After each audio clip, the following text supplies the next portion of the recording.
안녕하세요. 채널 M&L의 밸류 크리에이터 김장길입니다. 2020년 3월 28일 토요일자 뜬금 잡서를 시작하겠습니다.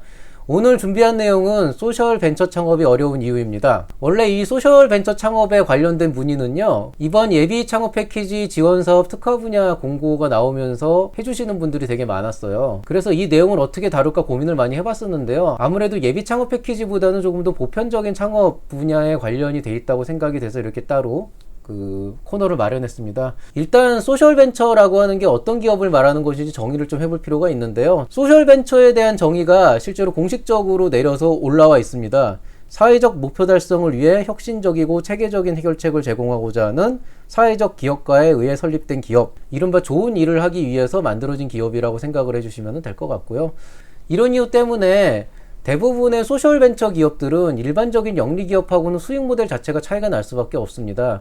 연매출 몇십억, 몇백억을 올리는 게 중요한 게 아니고 실제로는 사회적 가치가 얼마나 창출이 되고 그걸로 얼마나 많은 사람들이 행복해질 수 있는가에 초점을 맞출 수밖에 없죠.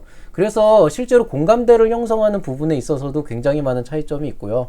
어떻게 보면 영리기업들 같은 경우에는 수익성 자체가 굉장히 중요한 요소가 되겠지만은 소셜벤처 같은 경우에는 그거보다는 좀 더 다른 쪽으로 공감대를 끌어내야 될 필요들은 있어요.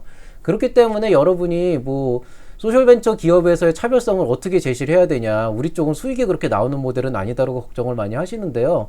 두 가지 관점에서 이 부분을 좀 고려를 해 주셔야 됩니다. 일단 첫 번째는요, 영리기업과 비교를 해서 차별성을 확보하실 필요는 없어요. 애초에 존재의 목적 자체가 다르게 시작하는 기업이기 때문에 영리기업과 동일한 선상에서 비교를 하는 것 자체가 되게 불공평한 일입니다. 그렇기 때문에 특화 분야에서 우리가 소셜벤처 창업이라고 하는 거를 따로 뽑아서 선정을 한다라고 보시면 되겠고요.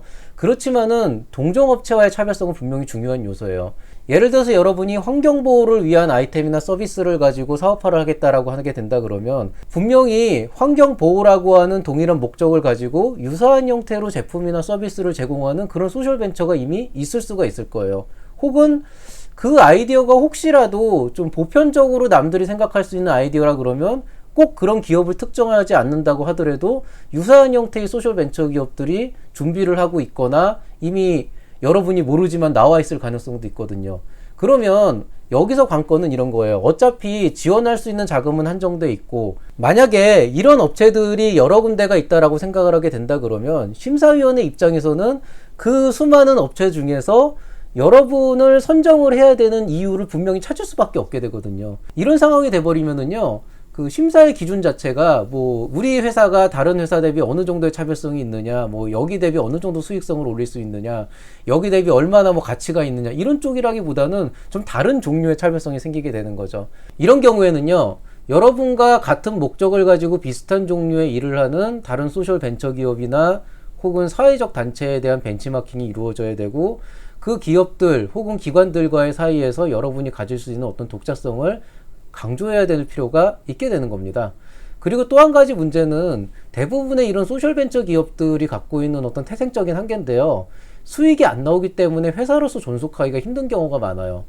회사로서 존속하기가 힘들다라고 하는 거는 1년이 지나고 2년이 지났을 때 언제까지나 정부 지원 사업에 의존을 하거나 기부금에 의존하는 시스템이 아니고 여러분이 운영을 하고 있는 기업이 하나의 회사로서 큰 수익은 못 내더라도 최소한도 그 회사를 구성하고 있는 그 구성원들이 안정적인 생활을 보장받을 수 있을 정도의 수익이 지속적으로 나와줘야 되거든요. 그렇기 때문에 회사로서 영속성을 가질 수 있는 그런 중장기적 관점에서의 탄탄한 수익 모델이 필요한 겁니다. 어떻게 보면 일반적인 영리기업의 수익 모델을 만드는 것보다 훨씬 더 어려운 일인데요. 그렇지만 여러분이 이 사업을 계속 하고 싶다라고 한다면 어떤 식으로든 그 수익 구조에 대한 고민은 반드시 해보셔야 돼요. 제가 그나마 여러분한테 조언을 드릴 수 있는 부분이 있다면은요, 일단 국내와 해외에 여러 성공적인 소셜벤처 기업의 사례들을 벤치마킹을 하시고 그런 내용들을 여러분이 하려고 하는 사업 모델에 효과적으로 녹여내도록 한번 고민을 해보시는 게 어떨까라고 생각을 하게 됩니다. 그리고 대다수의 소셜벤처 기업들은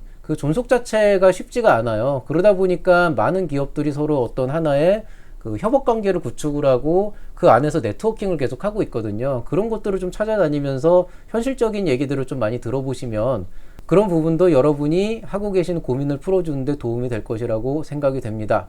그럼 모두들 좋은 결과 있기를 바라겠습니다. 오늘자 뜬금 잡설은 여기서 마치겠습니다. 감사합니다.